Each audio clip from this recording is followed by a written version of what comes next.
Orang itu berencana itu wajib, Ya, tapi kalau kebanyakan berencana banyak terus direncana terus tak maju rencana mana nggak jadi itu nggak akan pernah apa namanya nggak akan pernah proses itu naik ke level selanjutnya. Assalamualaikum warahmatullahi wabarakatuh. Saya Dwi Setianto, boleh dipanggil Dwi saja, owner dari Seduh. Dulu awalnya Seduh Angkring, sekarang kita rubah menjadi Seduh Setara karena kita bermitra dengan Setara Cafe and Website yang bergerak di bidang pelatihan barista.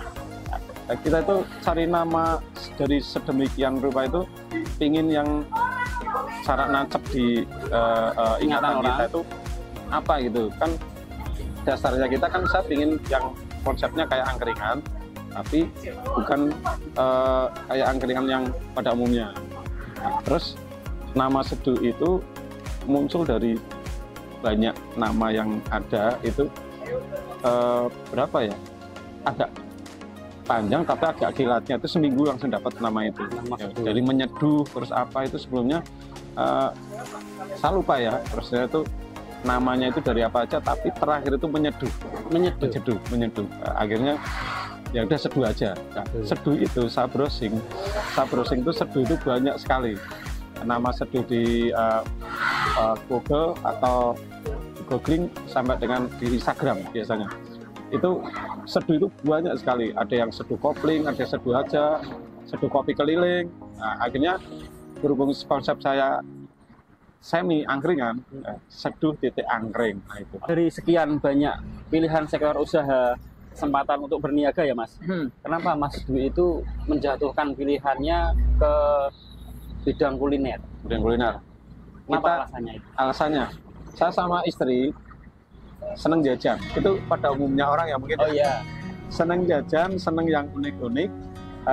Terus di rumah juga sering masak. Sering masak, sering bikin minuman untuk diri sendiri. Yang signature drink kita itu pas awal buka itu namanya wedang rimpang. Itu mungkin harus dicoba juga. Mas Hendri sama teman-teman. Itu wedang rimpang itu jahe, serai dan lain-lain itu. Nah, itu kita tuh minuman keseharian itu kenapa nggak kita jual aja? Kalau di IG-nya Seduh itu kan 11 sampai 10 malam. Ya. Itu setiap jam 11 sampai 10 malam itu Mas Dwi standby di sini atau gimana? Oh, saya gitu.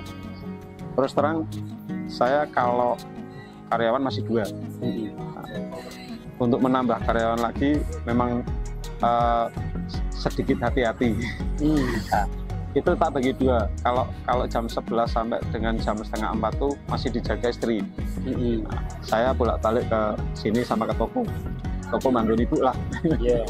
Diudahkan ke sini. Kalau rame banget kita baru kontak karyawan satunya untuk bantu ke sini. Nanti kalau udah selesai pulang lagi. Tapi nanti shift keduanya mereka berdua ke sini setengah 4 sampai jam 10.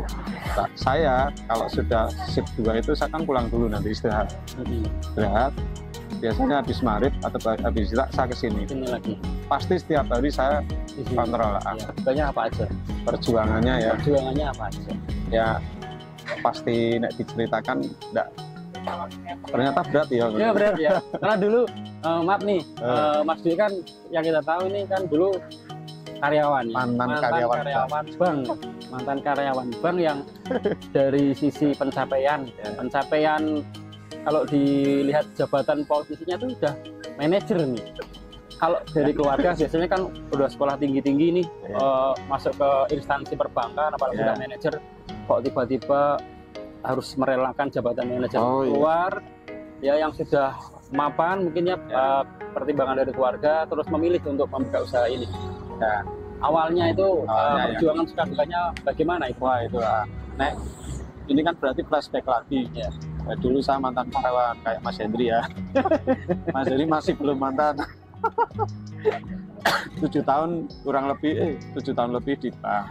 Saya memutuskan keluar ya ada pertimbangan banyak sih. Mulai dari prinsip, saya nggak ke orangnya ya, tapi dari diri saya sendiri aja lah.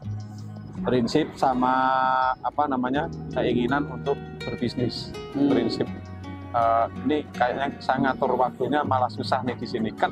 Sempat nyambi di perbankan sebelum keluar sempat nyambi dagangan sate sapi, nggak jadi. Oh iya iya. Itu nggak jadi. Mungkin saya harus keluar. Terus dan faktor lain lah yang mungkin diri saya sendiri bimbang, saya harus di sini terus apa enggak gitu. Nah, secara gaji ya gede-gede Mas, tapi kita kalau dari saya ya nggak usah nunjuk ke orang lain dulu, kayak nggak turah di situ. Gaji gede tapi rak turah gitu ya. Iya. Gitu seperti itu. Turahnya turah banyak maksudnya, nggak turah uang, nggak turah waktu gitu. Nah, maka saya putuskan resign dengan masih membawa utang banyak. Nah, terus tadi lagi loncat ke masa bisnis yang di Jogja karena COVID itu off kan, sana off, lihat 3,5 juta itu kita suami istri tak dibantu tukang asah-asah. Itu pertama kali itu bongkar pasang modelnya Mas. Jadi nggak kayak gini, masih dipasang, malamnya harus dibongkar dalamnya. Itu selama 1 tahun. Itu suka dukanya seperti itu. Swap Apple dan akustiknya mulai bulan ke-5.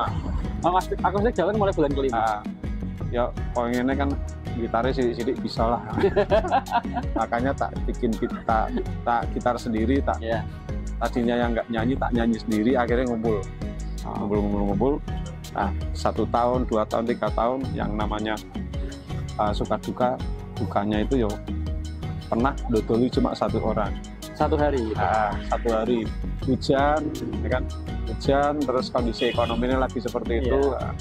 1 hari cuma dodoli 1 itu enggak cuma sekali, tapi beberapa kali.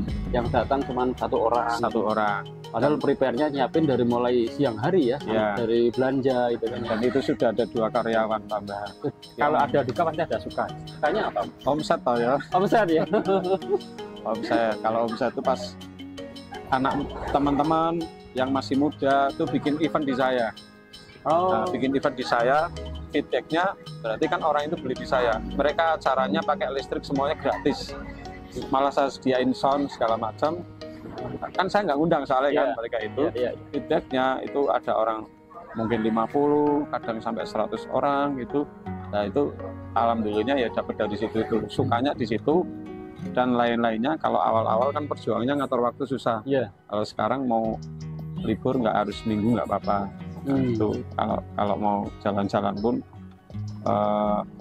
bisa hari lain. Bisa. Pertanyaan terakhir Mas Dwi, yang ini bisa juga jadi semacam apa ya, inspirasi, masukan buat teman-teman yang lain ya, yang belum ada apa namanya kesempatan dan mereka hanya masih punya rencana, masih punya niat, tapi belum bisa menjalankan seperti Mas Dwi ini. Tapi mereka sudah ada niat. Ini sarannya apa ini Mas Dwi buat teman-teman ya, biar nanti ketika mereka terjun ke dunia perniagaan ini sudah ada konsep dan temanya. Oh gitu. Ini saya mau jawab yang seperti Mas Hendri tanyakan, tapi mohon maaf jika terkesan menggurui ya. Mohon maaf ya. Tidak apa-apa Mas. Sharing aja. Maksudnya sarannya apa? Karena saya sendiri dikatakan sukses masih jauh. Jadi kayak gini, itu berlaku sama seperti saya saat dulu mau menentukan bisnis maju mundur. Ya, gini, orang itu berencana itu wajib. Tapi kalau kebanyakan berencana banyak terus direncana terus maju, rencananya nggak jadi itu nggak akan pernah proses itu naik ke level selanjutnya. Jadi rencana seperlunya, nah nanti nyemplung gue ke bisnis yang disukai, entah itu kuliner atau apapun itu. Nah nanti di situ perhitungannya itu pas di jalan. Nah, kalau dulu saya yang mau nyemplung itu hitungannya tak akui pernah melakukan seperti itu. Nyandak porak nggak jadi. Akhirnya saya pikir nemu mentor yang saya sendiri pernah ikut seminar bisnis gitu, yang daging banget, yang udah kamu punya rencana, nggak usah lengkap banget. Kalau lengkap tuh nggak bakalan jalan-jalan gitu. Seperlunya terukurnya realistis sedikit, nah baru nyemplung gitu, dengan dana seadanya. Atau kalau nggak punya dana, berarti kita minta tolong ke orang jualin produknya. Itu kan bisa, gratis kan, modalnya HP tok. Oke, waktunya iklan. Buat teman-teman dimanapun berada, silakan kunjungi kedai kami Seduh Setara yang ada di area SKB Batang, seberang Telkom Subah atau timur kantor kecamatan Subah. Buka Senin sampai Sabtu jam 11 siang sampai 10 malam. Sabtu reguler ada live akustik yang teman-teman bisa nikmati sambil nyeduh atau mau ikut nimbrung.